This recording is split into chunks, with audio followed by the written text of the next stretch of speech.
Hello everyone, welcome to BPS Adda. BPS Adda पर आप सभी का स्वागत है। एक वक्त था जब लालू यादव के सितारे बुलंद थे, लालू यादव का भी सितारा अस्त होगा, ऐसा सोच पाना भी बिहार में आसान नहीं था। बिहार का वो फेमस डायलॉग तो आपको याद ही होगा, जब तक रहेगा समोसे में आलू तब तक रहेगा बिहार में लालू। जी हाँ, ये डायलॉग पूरे बिहार में गूंजता था, जब तक रहेगा समोसे में आलू तब तक रहेगा बिहार में लालू। और इस पर कई सारे गाने भी बने थे और ये पूरा फेमस था, क्योंकि जो लालू प्रसाद का व्यक्तित्व था उस समय, एक ऐसा व्यक्तित्व जो कि उनकी पर्सनालिटी के सामने कोई टिकता ही नहीं था। मतलब सिर्फ और सिर्फ लालू, लालू के आगे और लालू के पीछे कोई नहीं, लालू किसी टक्कर में कोई नहीं था।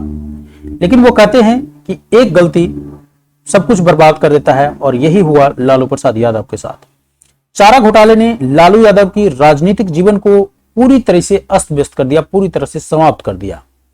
इसी घोटाले के कारण, अर्थात चारा घोटाले के कारण, मुख्यमंत्री की कुर्सी इनको गंवानी पड़ी, और अब तो स्थिति यह हो गई कि वो चुनाव लड़ने के लिए भी योग्य नहीं रहे।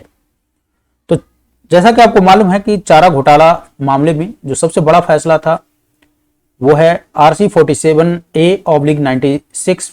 सीबीआई की कोर्ट ने फैसला दे दिया है और लालू प्रसाद यादव सहित 75 लोगों को इसमें दोषी करार दिया गया है।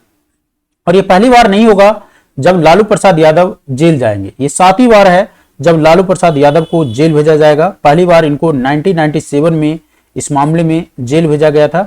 जी हाँ, हम बात कर रहे हैं चारा घोटाला का, जो कि लगभग 2 दशक से भी ऊपर हो गया। इसको 2 दशक से ऊपर जब बिहार और झारखंड एक हुआ करता था, ये उस समय का मामला है। तो कई सारे आप में से जो देख रहे होंगे उनको मालूम नहीं होगा ये चारा घोटाले के बारे में। तो चारा घोटाला का जो मामला है ये 1995-96 का मामला है। 1995-96 में का दौर था जब लालू प्रसाद यादव पूरी ताकत में थे, बिहार के चीफ मिनिस्टर थे, मुख्यमंत्री थे। वह दौर था जब सरकार, मतलब सरकार के बलबूते पर जो लालू प्रसाद यादव का जो दौर था, एकदम खतरनाक वाला दौर था। आप कह सकते हैं कि लालू से कोई टकरा नहीं सकता था। और यही सब का कारण था कि जो खजाना था वो धीरे धीरे खाली होता गया। किसी का कोई कंट्रोल नहीं था, कोई अफसर कुछ बोल नहीं सकता था। अगर कुछ बोल दिया तो समझिए उसका या तो ट्रांसफर होगा या तो वो गायब ही हो जाएगा, ऐसी स्थिति था। तो जो सरकारी खजाना था उसका हाल एकदम खस्ता हो गया था। कई विभाग में कर्मचारियों को वेतन देने तक के पैसे नहीं थे। और इसी सब के बीच में एंट्री होता है विजय शंकर दुबे का। विजय शंकर दुबे उस शख्सियत का नाम है जो उस समय वित्त विभाग के प्रमुख सचिव के रूप में आए थे। तो विजय शंकर दुबे वित्त विभाग के प्रमुख सचिव बने। खजाना का हाल देखा, जब खजाने का हाल देखा तो उनको शक हुआ कि पैसा आखिर जा कहां रहा है। भाई बिहार में ये जो जितने मिनरल्स हैं, ये हैं वो हैं, सारे पैसे आ तो रहे हैं, बट पैसा जा कहां रहा भाई? पैसा आ तो रहा है, पैसा आ रहा है, लेकिन पैसा कहां जा रहा है? आने और जाने का ये रिश्ता क्या है? तो विजय शंकर दुबे जो कि तत्कालीन वित्त विभाग के प्रमुख सचिव थे, उन्होंने पता लगाना शुरू किया। तो जब पता लगाना शुरू किया तब पता चला कि भाई ये जो पैसा है ये कहां जा रहा है? पशुपालन विभाग। ये वही विभाग है जिसने इस सारे स्कैम को रचा था। जी हां, पशुपालन विभाग, चारा घोटाला और पशुपालन विभाग, समझ रहे हैं? तो पशुपालन विभाग जो है, अपना जो बजट है उसका, पशुपालन विभाग का जो बजट होता है, किसी भी एक विभाग का एक बजट होता है कि आपको कितने रुपए खर्च करने हैं डेवलपमेंट पर। तो पशुपालन विभाग में पाया गया कि ये जो बजट है इसका, ये लगभग 221% बढ़ गया है, लगभग 221%। और ये जो घोटाला था 900 करोड़ से ऊपर का घोटाला था, 900 करोड़ से ऊपर का घोटाला था। और ये अपने आप में अजूबा घोटाला था उस समय का। तो देखा गया कि भाई ये जो पशुपालन विभाग का जो बजट है वो कई गुने अधिक रुपए खर्च कर रहा है। तो बाद में फिर इसकी जांच बैठाई गई कि भाई जांच किया जाए इसको। लेकिन चूंकि बिहार के जो मुख्यमंत्री थे लालू प्रसाद यादव, उनको ये सब छोटी छोटी चीजों से कोई मतलब लेना देना नहीं था। FIR लॉन्च होना शुरू हो गया, कई सारे जगह पर FIR लॉन्च हुआ इसके मामले में, पशुपालन घोटाले के मामले में। हिसाब किताब शुरू हुआ, रिपोर्ट मंगाई गई तो फर्जी बिल पाया गया। जब फर्जी बिल पाया तो घोटाला सामने आता रहा, एक एक कर घोटाला सामने आता गया। प्राथमिकी दर्ज होना शुरू हो गया। लेकिन ये सब लालू प्रसाद यादव के लिए स्वाभाविक चीज था, उनको ये सब चीजों से कोई मतलब नहीं था। लेकिन मामला तब टर्न आग पकड़ा, जब जो तूल पकड़ा, जब ये मामला हो गया राजनीतिक। जब मामला कोई भी चीज राजनीतिक हो जाता है ना, तो मामला तूल पकड़ लेता है। और जब मामला राजनीतिक हुआ, तब क्या हुआ कि इस मामले को भाई सीबीआई को हैंडओवर कर दिया गया, केस को सीबीआई को हैंडओवर कर दिया गया। और सीबीआई को हैंडओवर किया तो फिर आगे का मालूम ही है कि भाई सीबीआई को जब हैंडओवर किया तो इनको फिर 1997 में पहली बार इस घोटाले का आरोपी बनाकर इनको जेल भेज दिया गया, और अब 7वीं बार है जब ये जेल जाएंगे।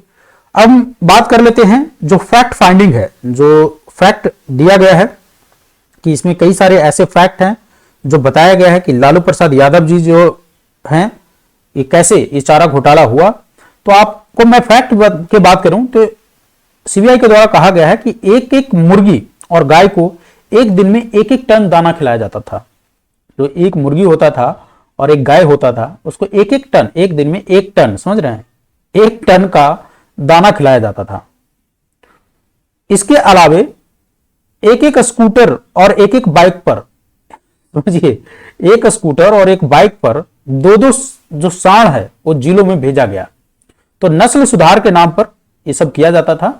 तो एक एक स्कूटर और एक एक बाइक पर 2-2 सांड, एक स्कूटर पर 2 सांड, 2 व्यक्ति को बैठना, मतलब एक चलाएगा और 2 व्यक्ति पीछे बैठ जाता, तो उसमें स्कूटर का हाल खस्ता, 2 सांड बैठा दिया गया। ठीक है, तो क्या है, सांड से भैंस और ये स्कूटर से सांड और भैंस ढोई गई। चारा और दवा ढोने वाले वाहन रॉकेट की रफ्तार से चले। सीबीआई ने कहा है कि चारा और दवा जो ढोने वाले वाहन हैं वो रॉकेट की रफ्तार से चले। क्यों, ऐसा क्यों कहा? क्योंकि एक ही दिन में जमशेदपुर के लगभग 50-50 फेरे लिए गए। समझ सकते हैं, एक ही दिन में 50-50 फेरे वाहन उसका लेता था। नस्ल सुधार योजना के तहत कागजी सांड खरीदे गए, यानी जो सांड है वो खरीदे नहीं गए, बट कागज पर उनको दिखा दिया गया। और समझिए कि एक बात और सबसे बड़ी चीज कि जो कहा गया था कि भाई स्कूटर और बाइक जो नंबर था ना, वाहन का जो नंबर उस बिल में बनाया गया था, वो सब स्कूटर के निकले थे। और जिस वाहन से 2 जो सांड था भेजा जाता था और जो दूसरा जिला में रिसीव होता था, तो वहां के जो डीएम था वो तो मतलब कह सकते हैं सुभान अल्लाह, क्योंकि ये भेजते थे 2 और वहां रिसीव होता था 4। समझिए, यहां से जाता था 2 और वहां बच जाता था 4। तो एक स्कूटर पर 2 नहीं बल्कि 4-4 सांड भेजे गए। इसके अलावा डॉक्टर कृष्ण मोहन प्रसाद थे जिन्होंने 109 किलो का गोल्ड बॉन्ड खरीदा था। तो समझिए कि ये सारे फर्जीवाड़ा किए गए थे, फर्जी आवंटन पत्र दिया जाता था। तो ये सारे फैक्ट फाइंडिंग जो थे ये चारा घोटाला से संबंधित है। तो आई होप ये चारा घोटाला का जो केस है आपको समझ में आया होगा। अगर आ गया तो वीडियो को लाइक और अपने दोस्तों को भी शेयर कर दीजिएगा। धन्यवाद।